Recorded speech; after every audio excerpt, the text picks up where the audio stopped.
नागा साधु बनने के प्रोसेस में छुपा है रियल एंड फेक नागा का डिफरेंस। क्या महाकुंभ में नकली नागा साधु भी घूम रहे हैं? कैसे नकली नागा साधु की टोली महाकुंभ की पावन धरती में हड़कंप मचा रही है। जी हां दोस्तों, आप लोगों ने नागा साधुओं के बारे में तो सुना ही होगा, और महाकुंभ के इस खास अवसर पर तो कई लोग इन नागा साधुओं को अपनी आंखों से भी देख रहे होंगे। ऐसे में जब बात नकली नागा साधुओं की आती है तो लोग हैरान हो जाते हैं और सोचने लगते हैं कि इसमें असली नकली क्या होता है, और लोगों की इसी अज्ञानता का फायदा उठाकर कई पाखंडी नकली नागा साधु बनकर आ रहे हैं। ऐसे में असली और नकली नागा साधुओं में क्या फर्क है? असली नागा साधु किन्हें कहा जाता है और किन किन प्रक्रियाओं से गुजरकर कोई इंसान नागा साधु बनता है, और आखिर नागा साधु बनने की वो कौन सी खतरनाक प्रक्रिया होती है जिसे टांग तोड़ कहते हैं? और क्या सच में इस प्रक्रिया में सन्यासियों का लिंग तोड़ दिया जाता है? आज के इस वीडियो में मैं आपको नागा साधुओं की पूरी सच्चाई बताऊंगा। बस वीडियो में इसी तरह बने रहिए।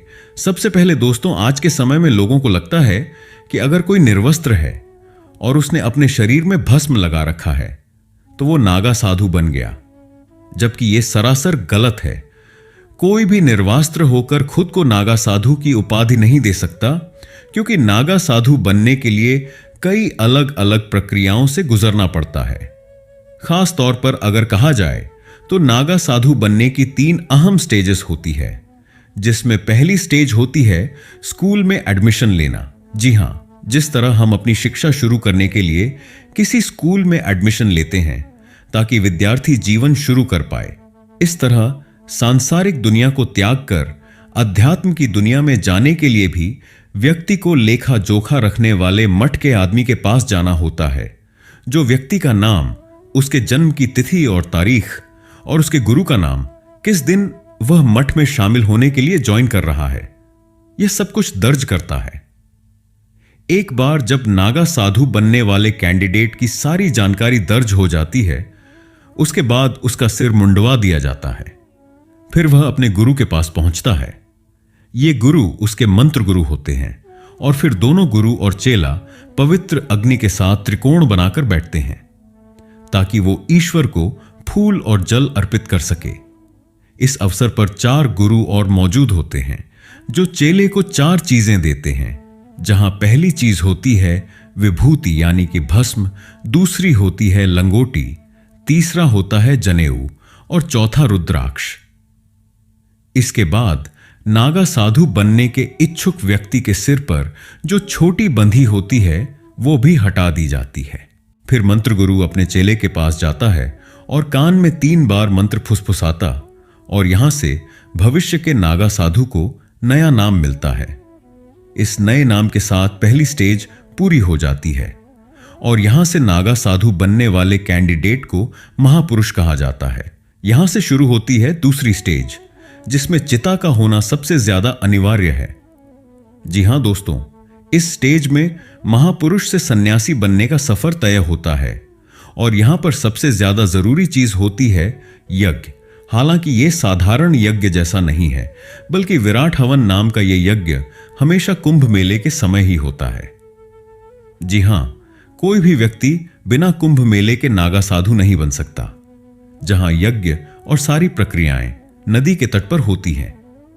लेकिन इसी यज्ञ को करने से पहले महापुरुष बनने वाले कैंडिडेट को एक फाइनल वार्निंग दे दी जाती है, जहां उससे कहा जाता है यह घर परिवार के पास, संसार के पास लौटने का आखिरी मौका है। किसी को निकलना है तो अभी निकल जाओ, इसके बाद कोई मौका नहीं मिलेगा। और फिर अंत में आता है सावधान, जिसे सुनते ही महापुरुष को कपड़े उतारकर उत्तर दिशा की तरफ चलने के लिए कहा जाता है, और फिर गुरु उसे वापस बुला लेता है। असल में गुरु ये जो कुछ कदम चलने के लिए कहता है, ये यूं ही नहीं कहता, बल्कि ये कुछ सिंबॉलिक कदम होते हैं जो हिमालय की यात्रा को दर्शाते हैं। सूरज ढलने के बाद महापुरुष यानी नागा साधु बनने का कैंडिडेट अखाड़े में लौटता है, जहां 4 कोनों में चिताएं जल रही होती हैं। इन्हीं चिताओं की आग में मुख्य यज्ञ शुरू होता है। जिस समय आयुर्वेद के पुरुष सूत्र का उच्चारण किया जाता है, संतों के मुताबिक इस सूत्र को हिंदुओं के अंतिम समय में गाया जाता है, क्योंकि इसी के साथ यह माना जाता है जो महापुरुष है उसने खुद का अंतिम संस्कार कर दिया है और अब वो दुनिया के लिए मर चुका है, यानी कि उसने खुद का ही पिंडदान कर दिया है और वो सन्यासी बनने के लिए पूरी तरह से तैयार है। एक बार जब अंतिम संस्कार हो जाता है तो सुबह सवेरे पानी में कुछ और संस्कार होते हैं और यहां पर गुरु की आज्ञा का पालन करते हुए सन्यासी बनने की प्रक्रिया पूरी होती है। पर दोस्तों यहां गौर करिएगा, हमने सन्यासी बनने की प्रक्रिया के बारे में बात की है, अब भी व्यक्ति नागा साधु नहीं बना, उसके लिए एक और स्टेज होती है और अंतिम स्टेज को पार करके ही कोई कैंडिडेट सन्यासी से नागा साधु बनता है और इस अंतिम प्रक्रिया को टांग तोड़ कहते हैं।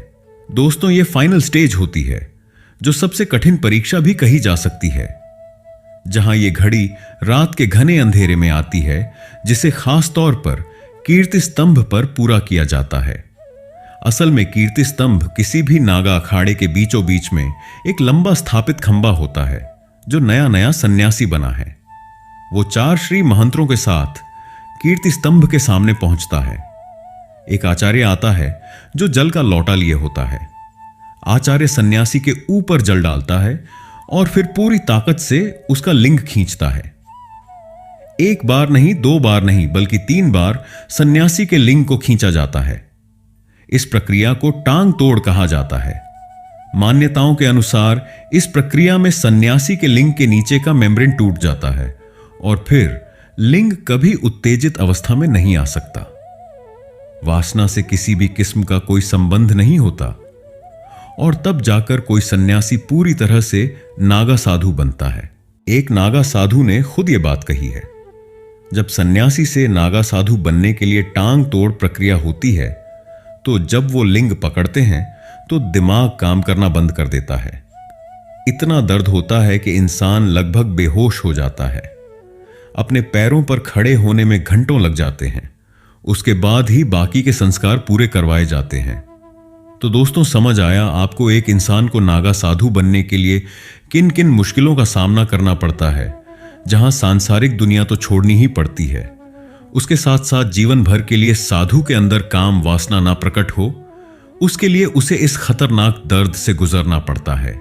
ऐसे में हर कोई इस प्रक्रिया को पूरा नहीं कर पाता और जो लोग टांग तोड़ की प्रक्रिया पूरा नहीं कर पाते वो असली नागा साधु नहीं होते। इसलिए कभी भी असली और नकली नागा साधु के बीच का फर्क जानना हो तो समझ लेना, जो साधु अपनी सभी इंद्रियों पर काबू पा चुका है वही असली नागा साधु है और जो अभी भी अपने अंदर अलग अलग तरह की इच्छाओं को छुपाकर रख रहा है। उसने सन्यास तो धारण कर लिया लेकिन वो नागा साधु नहीं बन पाया। बाकी दोस्तों उम्मीद है इस वीडियो के बाद आपको असली और नकली नागा साधु के बीच का फर्क समझ में आ गया होगा।